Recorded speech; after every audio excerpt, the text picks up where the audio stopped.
पहलगाम आतंकी हमले के बाद से भारत पाकिस्तान के खिलाफ एक के बाद एक कड़े फैसले ले रहा है, जिससे पाकिस्तान तिलमिला उठा है। पाकिस्तान में बौखलाहट साफ देखी जा रही है। भारत ने पहले सिंधु जल संधि को सस्पेंड कर दिया, जिसके बाद चिनाब नदी पर डैम के जरिए पाकिस्तान जाने वाला पानी के फ्लो को रोक दिया गया है।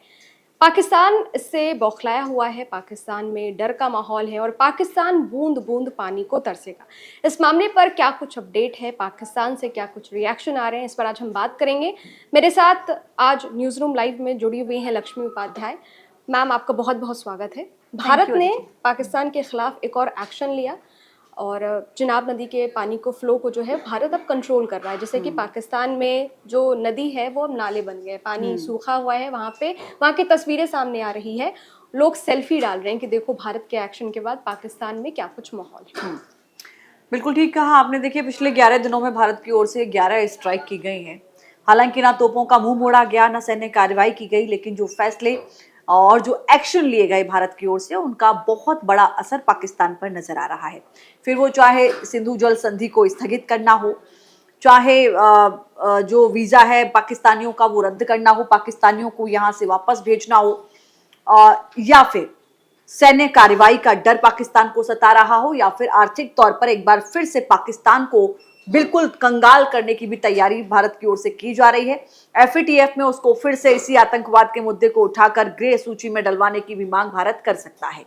एक बहुत बड़ी कह सकते हैं आपकी पाकिस्तान के लिए आने वाली जो स्थितियां हैं वो बहुत ज्यादा विकट परिस्थिति में तब्दील उनके आगे हो सकती हैं। अब जो आपने कहा कि चिनाब नदी का पानी, निश्चित तौर पर भारत की ओर से कार्रवाई आगे भी की जा रही है।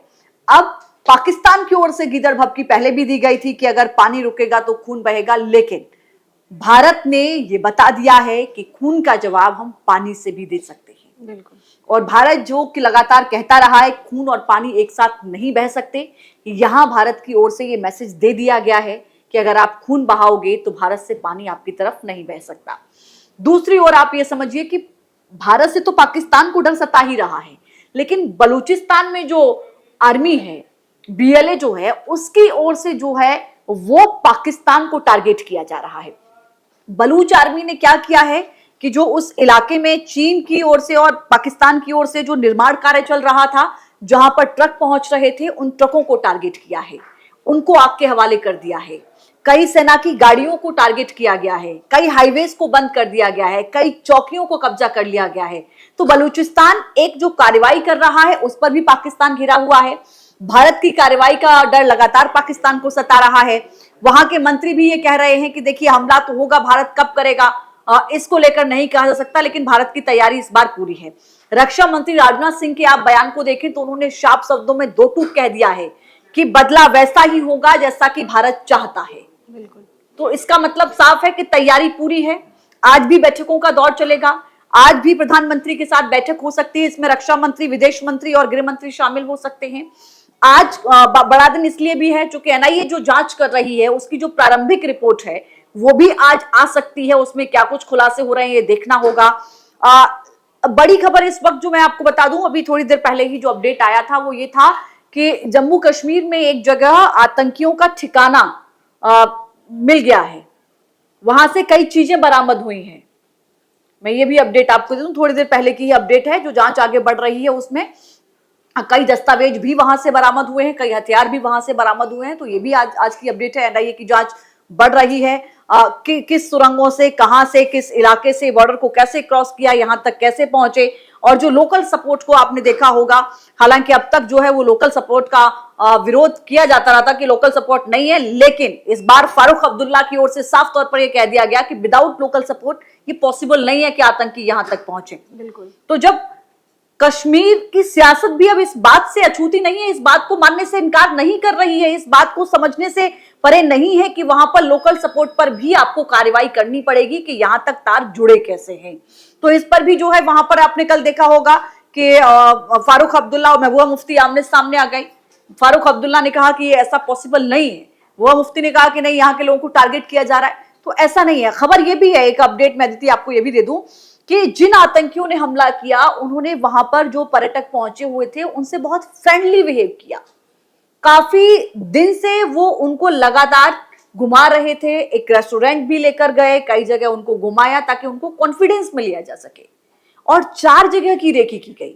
लेकिन जब बैसरन घाटी को इसलिए चुना गया क्योंकि बैसरन घाटी में उन्होंने देखा कि यहाँ पर्यटकों की संख्या ज्यादा है और सुरक्षा के लिहाज से यहाँ पर उतने पुख्ता बंदोबस्त नहीं है जितने बाकी 3 जगह जो उन्होंने रेकी की थी वहां पर थी। देखिए, बैसरन घाटी हाई ऑल्टीट्यूड पे है। Yes. शायद इसलिए आतंकवादियों ने उसे चुना कि वहां पे आप अभी सुरक्षा की बात करती है कि वहां तक पहुंचने में टाइम लगेगा। आपने देखा भी कि उतनी तैनाती नहीं थी। मैंने यही कहा कि सुरक्षा व्यवस्थाएं उतनी मुकम्मल नहीं थी जितनी होनी चाहिए थी या बाकी 3 जगहों पर थी।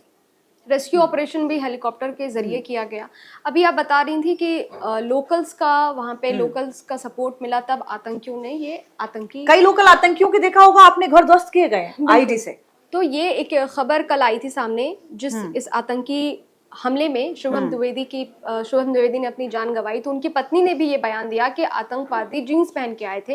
एक दिन पहले उन्होंने पूछताछ की और कोई भी ऐसा उनपे डाउट नहीं कर सकता कि ये यहाँ के नहीं है, रेकी की थी उन्होंने। ये कहीं और के हैं। तो वो जीन्स पैंट पहने थे, उन्होंने बातचीत करी, वो घुले मिले लोगों के साथ, गए, घूमा फिरा, खाया भी।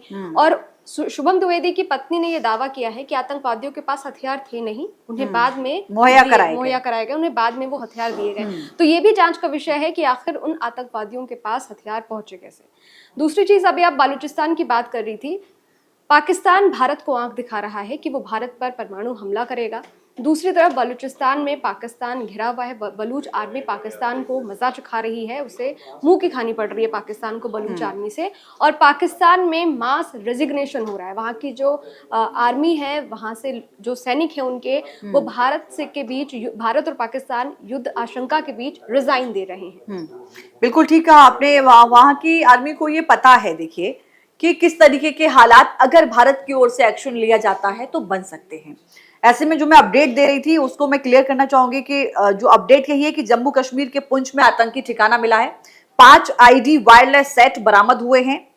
इसके साथ ही ये बताया गया है कि सुरनकोट में मारहोट गांव में ये ठिकाना मिला है, जो कि आतंकियों का ठिकाना है। और सुरक्षा बलों की ओर से जो जानकारी दी गई है, ये बताया जा रहा है सूत्रों के हवाले से कि यही वो जगह है जहां पर आतंकी आकर छुपते हैं या छुपते थे। तो इस जगह का भी अपने आप में आइडेंटिफाई होना एक बड़ी कामयाबी है। चुनाव का आपने जिक्र किया तो निश्चित तौर पर मैं बहुत ही कम शब्दों में 22 अप्रैल को हमला हुआ है और आज जब हम 5 मई को बात कर रहे हैं तो इन दिनों में भारत की ओर से क्या क्या कार्रवाई की गई है उसको जरा मैं सरल और कम शब्दों में आपको बताना चाहूंगी। देखिए, 23 अप्रैल को भारत ने 5 बड़े फैसले लिए। बैठक में सिंधु जल संधि निलंबित की, अटारी बाघा बॉर्डर बंद किया गया, पाकिस्तानियों का वीजा रद्द कर दिया गया, पाकिस्तानी दूतावास पर कार्रवाई की गई थी। ये 23 अप्रैल यानी कि अगले दिन जो बैठक हुई उसमें 5 बड़े फैसले थे। 26 अप्रैल को आतंकियों को आइडेंटिफाई किया गया था, उनके ठिकानों को आइडेंटिफाई किया गया था पहलगाम हमले से जुड़े हुए, और उनके जो घर थे उनको आईडी से ब्लास्ट करके उड़ा दिया गया था। 30 अप्रैल को डिजिटल स्ट्राइक की गई। भारत ने 16 पाकिस्तानी यूट्यूब चैनल और कई एक्स हैंडल पर साइट्स को बैन कर दिया भारत में, जो लगातार यहां पर जहर बोने का काम कर रहे थे। हवाई क्षेत्र बंद किए गए भारत की ओर से। भारत ने 23 मई 2025 तक सभी पाकिस्तानी विमानों के लिए हवाई क्षेत्र बंद कर दिया है। 2 मई को जो फैसला लिया वो आईएमएफ से पाकिस्तान के लोन की समीक्षा को कहा। भारत ने आईएमएफ से पाकिस्तान को दिए जाने वाले लोन समीक्षा करने को कहा है। यानी कि आप एक बार फिर सोचिए, आतंक को बढ़ावा दे रहा है पाकिस्तान, आप इसको जब सपोर्ट करते हैं, पैसा देते हैं, तो वही पैसे से आतंकियों को पाला जाता है। तो आपको समझना होगा कि ये पूरी दुनिया के लिए, इंसानियत के लिए खतरा है। तो मैंने कहा जैसे कि एफएटीएफ में डालने की मांग कर सकता है, तो ये भी हो सकता है। 3 मई यानी कि आज से 2 दिन पहले इंपोर्ट पर रोक लगाई गई थी भारत की ओर से। पाकिस्तान से डायरेक्ट और इनडायरेक्ट इंपोर्ट पर पूरी तरीके से भारत की ओर से रोक लगा दी गई। यह आर्थिक तौर पर भी पाकिस्तान के लिए बड़ा झटका।